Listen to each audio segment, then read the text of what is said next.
Vanikam and Aum Sivaya, everyone. Wonderful to be with you. Happy Vaikasi Visakam. We had ours yesterday. It's falling on different days here. Om Murga. Om Sahana Bhavatu. Sahana Bhunaktu. Sahaviryam Karavavahai. Tejasvinavadi Tamastu ma Vishavahai. Om Shanti, Shanti, Shanti. Okay, so let's share the screen. Share.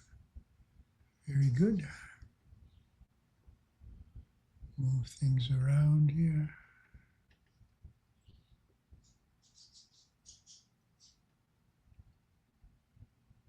And we're set to go. As expected, our first topic is Yoga Sutras. And today we are reviewing Chapter 2, which means I get to ask you questions, verses 15 through 27.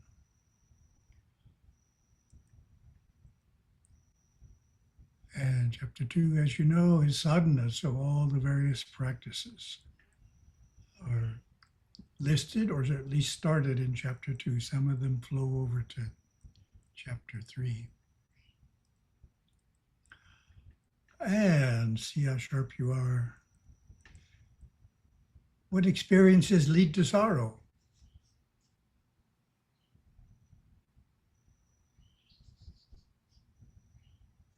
What does Patanjali say? What experiences lead to sorrow?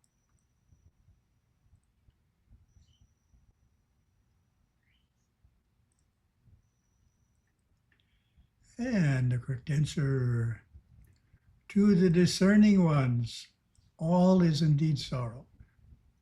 So all experiences lead to sorrow eventually. Whether from the suffering caused by impermanence, that's a common one. We're happy for a while, we're joyful for a while, but then that doesn't last, so it's impermanent. So it starts out, it's not sorrowful to start out, but it ends up in sorrow because the joy goes away. Affliction, samskaras, or the turmoil of the gunas activities. Commentary. An ordinary person focuses on the transient enjoyments that come from experience. A wise man, however, looks beyond the moment, knowing that all experience is impermanent and thus cannot bring lasting joy. While this somewhat radical statement echoes the philosophy of the Buddhists, the final sutra in the Yoga Sutras talks about the ultimate liberation, where the yogi is liberated from all suffering, leading to a state of true freedom and enduring bliss. Siva Chapter, even suffering has a spiritual purpose, for it brings the soul through necessary, albeit painful, experiences that are required for growth and spiritual evolution. Thus, the Siva Chapter embraces all human experience, even suffering, knowing it is Shiva's concealing grace, Tirodhana Shakti, leading to self-realization and liberation. Commentator Edwin Bryan notes, this sutra is actually the pivot of this chapter, which in turn is the heart of the entire text.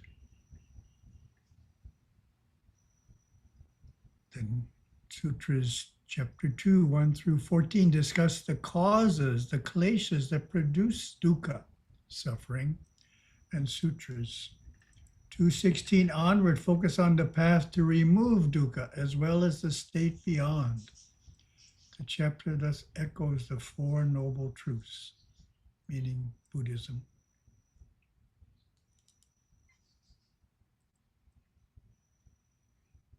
Suffering that is yet to come is to be avoided.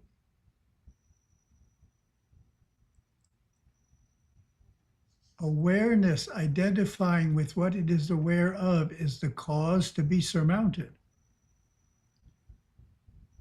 So that's, sounds like Gurudeva, right?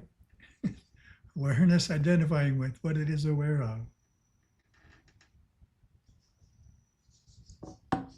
That's what causes us to be limited. Instead of being the observer who is independent of what's going on, we identify with what's going on. And my comment, awareness, the experiencer or seer, mistakenly identifies with what is experienced, is a fundamental misapprehension for the yogi to unravel in his meditations.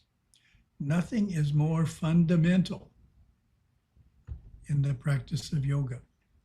Nothing is more fundamental than this point.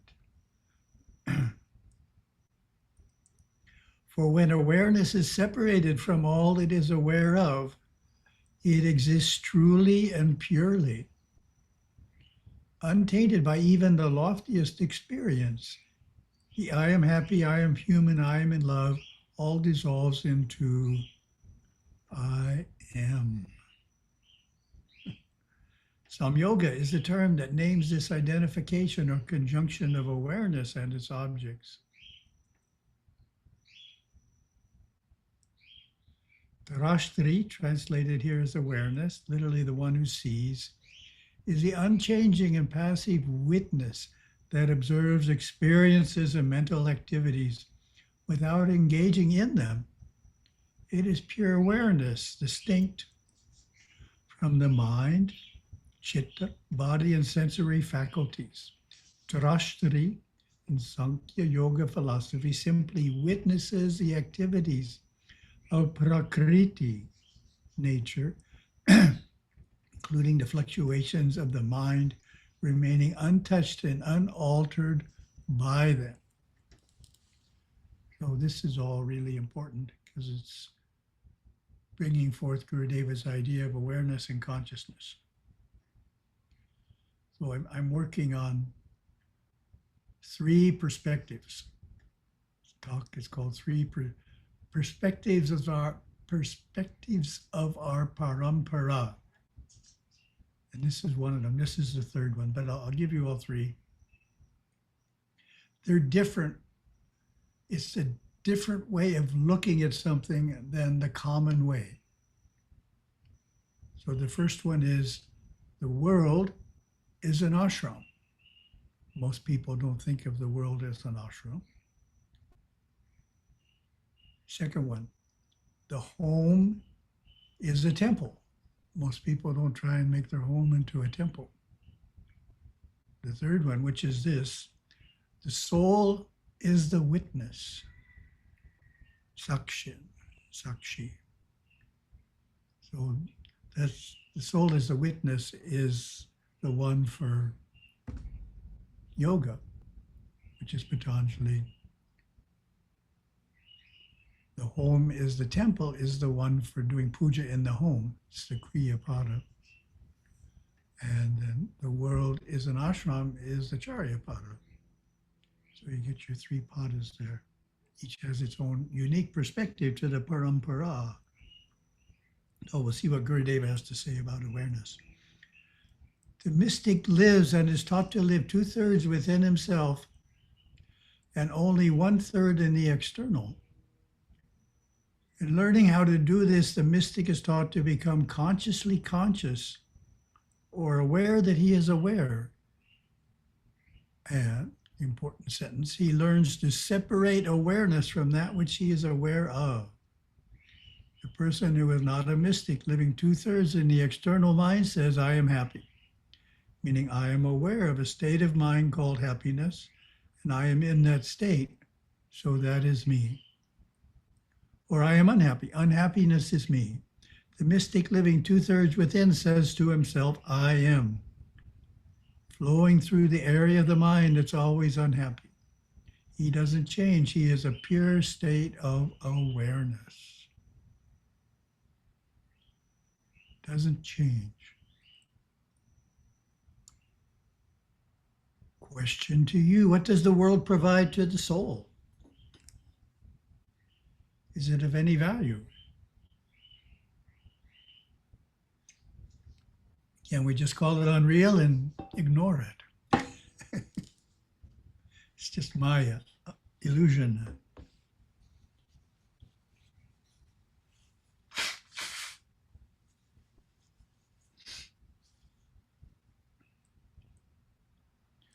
See what the answer is. The perceivable world, characterized by illumination, activity, and inertia.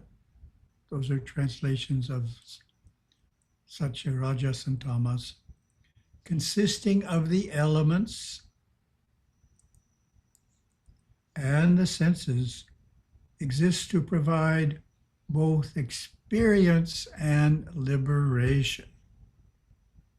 Two things, not just liberation, experience. So we need a certain amount of experience in the world before we get interested in liberation.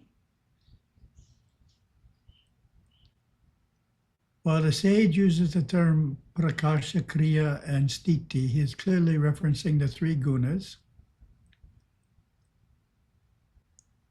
Everything perceivable refers to outer manifestation, the elements and the senses, but it does not include all of prakriti, omitting the subtle elements and unmanifest principle.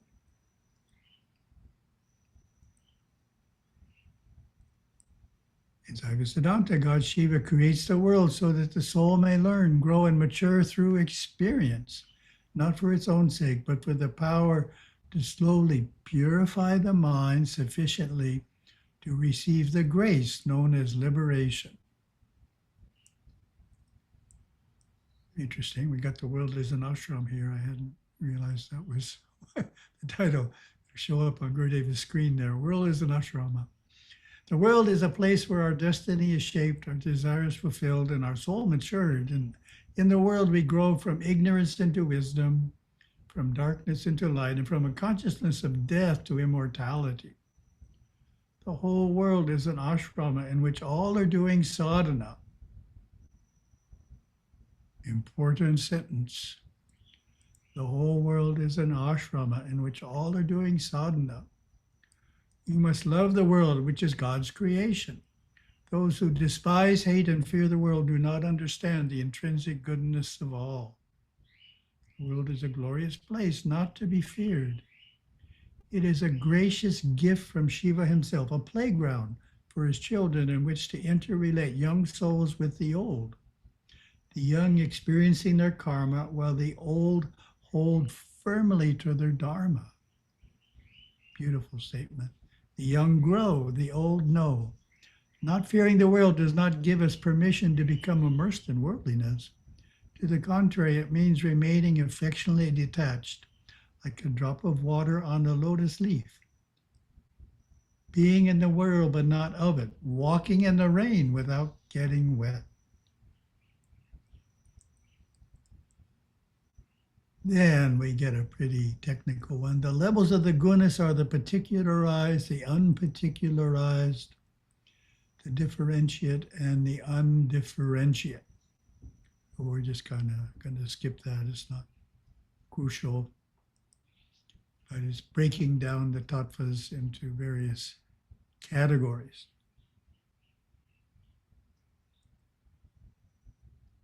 Moving on. Ever pure awareness is simply seeing, witnessing the mind's cognitions.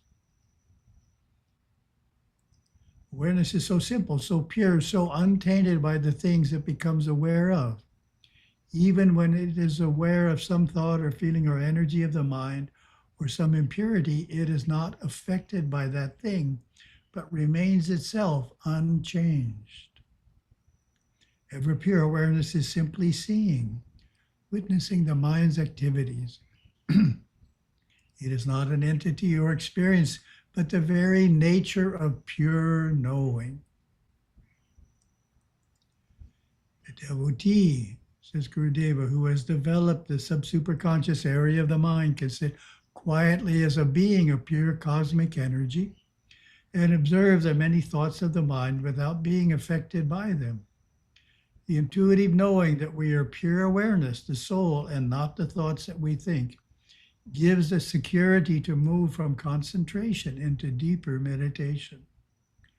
The sub-superconscious state gives that inherent feeling of inner stability, the feeling of being stationary or centered within the realms of the thinking mind.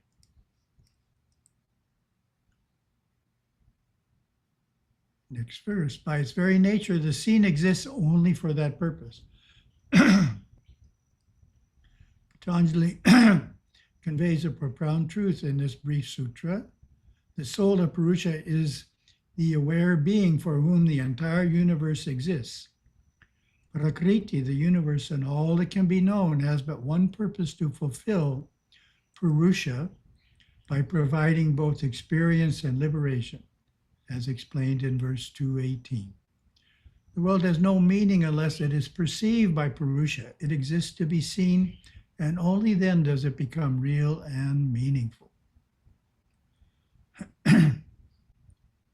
Gurudeva, the entire range of human expression, whether intellectual achievement, social and cultural interaction, creative and psychological states of mind, instinctive desires, or lofty yogic cognitions, is but pure experience, powerful living lessons by which the soul learns, matures, and progresses nearer to God. Experience is governed by karma and the divine laws of dharma, softened through God's grace. Although what is seen ceases to exist for one whose purpose has been fulfilled, meaning someone who's liberated, it still exists as the shared experience of others. Just because one person is liberated, the world doesn't go away for everybody else. Philosophical point. The identification is the key to understanding the essential nature and powers of both the owner and the owned.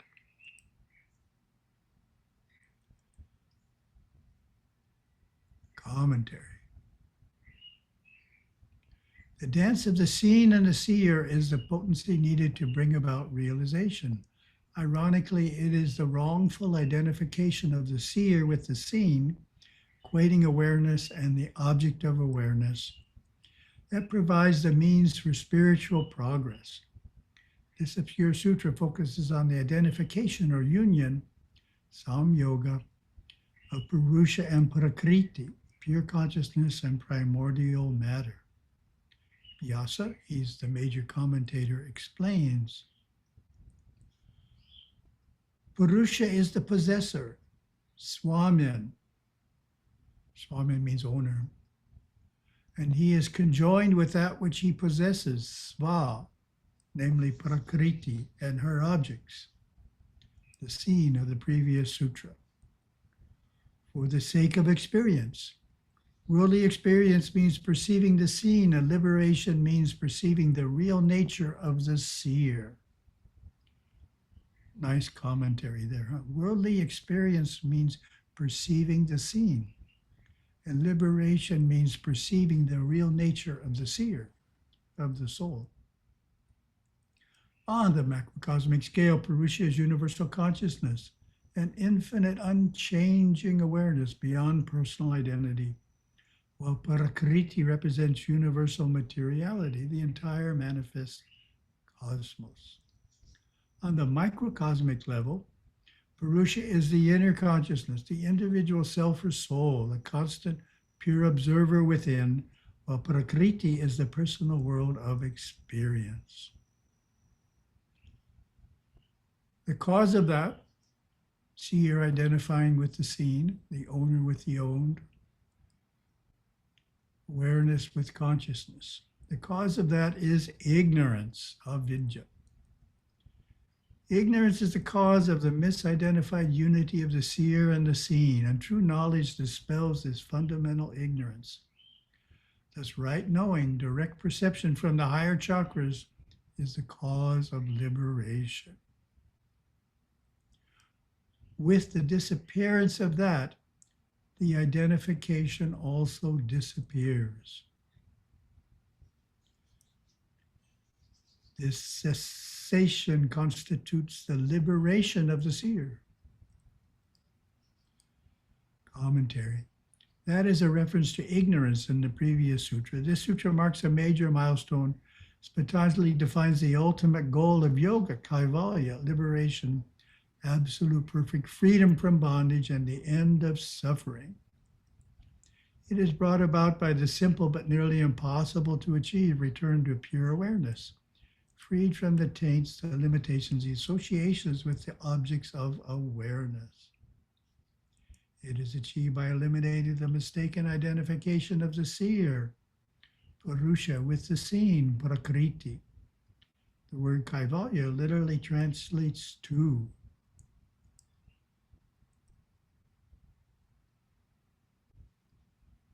The state of aloneness, or the condition of being absolute, which are references to the Purusha's complete detachment from all things. The means of cessation is unwavering discriminative discernment.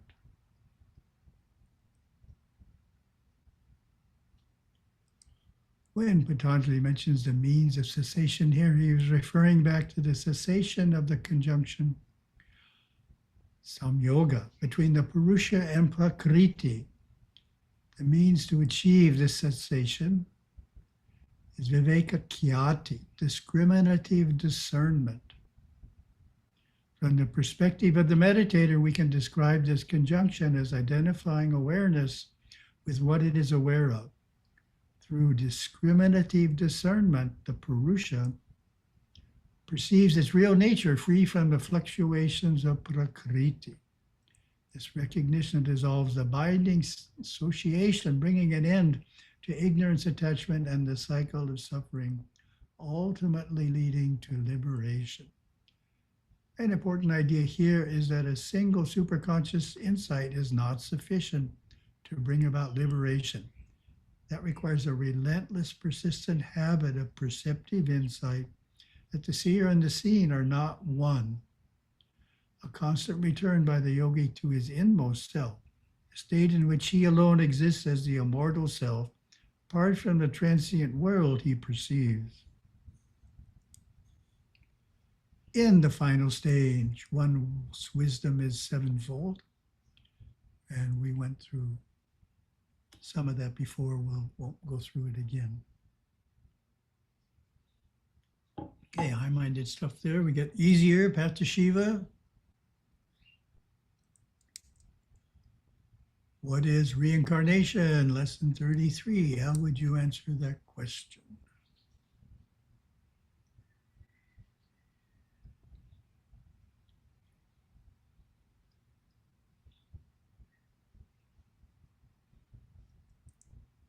Reincarnation is the cycle of birth, death, and rebirth. It's nicely put, cycle. I like the word cycle there. Each soul has many lifetimes on earth. In each life, we drop off our physical body at death, but our inner self, our soul, never dies. We just leave our physical body and go on thinking, feeling, and acting in our astral body. We also do this when we sleep, but we return to our body each time we wake up. At death, we don't come back into our physical body. We leave the physical plane and remain conscious in the inner worlds. After some time, we are born again as a baby in a new physical body with a new mother and father, a new name, and a new future. The return to the physical plane and a new body is called reincarnation. Memories of our previous lifetimes fade away during childhood, though some adults can remember them. but we don't try to. It's a waste of time. We eventually die again because of illness, old age, or an accident. Again, we step out of the physical body, go on living in our astral body. This happens repeatedly. Sometimes we are born as a boy, sometimes as a girl.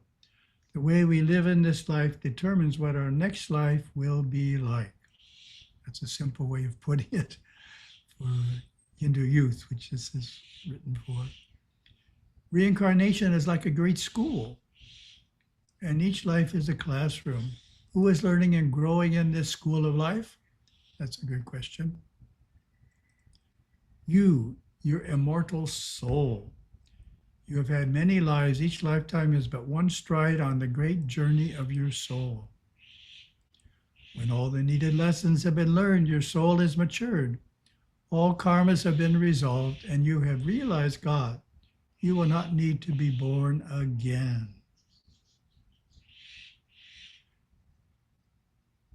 So that's Gurudeva's threefold definition in different wording.